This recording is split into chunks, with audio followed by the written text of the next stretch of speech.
Hey, good morning, family. Good morning, God's people. Happy Sunday. Thank you for joining me on this Lord's Day. It's a wonderful, wonderful day. This is part 87 of A Radical Fall to Grace.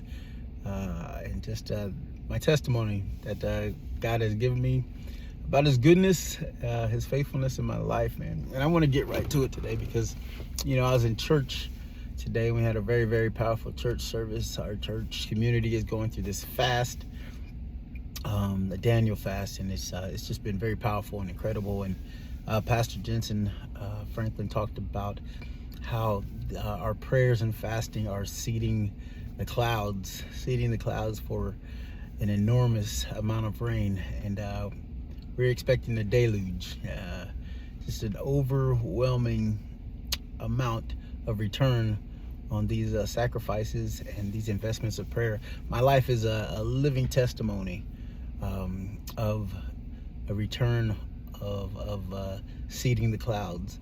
He talked about how some of these seeds that we're planting, some of these things that we're doing are not necessarily only for us, but for our children and our children's children, and for thousands generations after us. And it was very powerful, and it really hit home. He said that most of us, or all of us, dare I say, sitting in the congregation are the harvest from someone else seeding the cloud with prayers and sacrifices and fasting for us. And I can definitely relate to that. I can definitely relate. My mother and father and sisters and brothers and grandparents and cousins and aunts and uncles and just people who know me growing up, sending up prayer after prayer on my behalf, and seemingly, without any return early on for many, many years.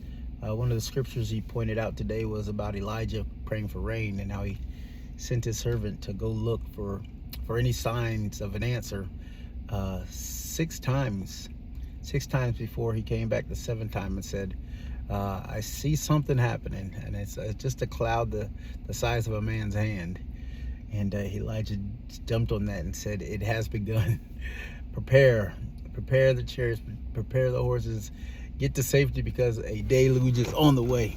And man, I tell you what, God was preparing for me. And I started to talk about my wife before, but you don't ever know what God is preparing in those prayers and what He's planning to grow from those prayers and sacrifices. And for me, and my mother and sisters and aunties and cousins would pray, set up times of prayer, set up what they call a war room, and go in after the face of God on my behalf and on behalf of others. And my current wife, who then wasn't my wife, was involved in those prayer rooms, praying for her son and her children, the same way my mother was praying for me.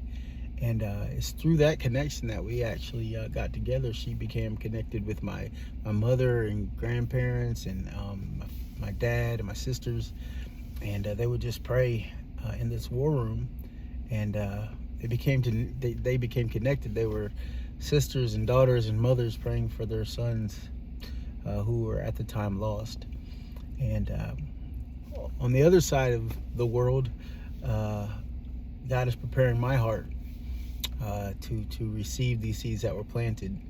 And so when I came home, a new creature, whole and delivered in answer to prayers, I met my wife, who was then one of the women in these rooms praying alongside my mother and sisters.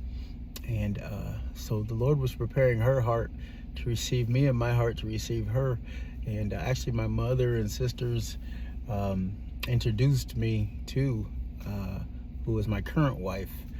I like to make the joke that my picker is broken. The Lord knows that I don't know how to choose or pick them, but He handpicked this woman for me, and He confirmed that through my mother and my sisters and my father and my pastor and everyone that said, yes, this is a woman of God. She will be well with you, and you all will complement each other. And it's just a miracle that we're together now.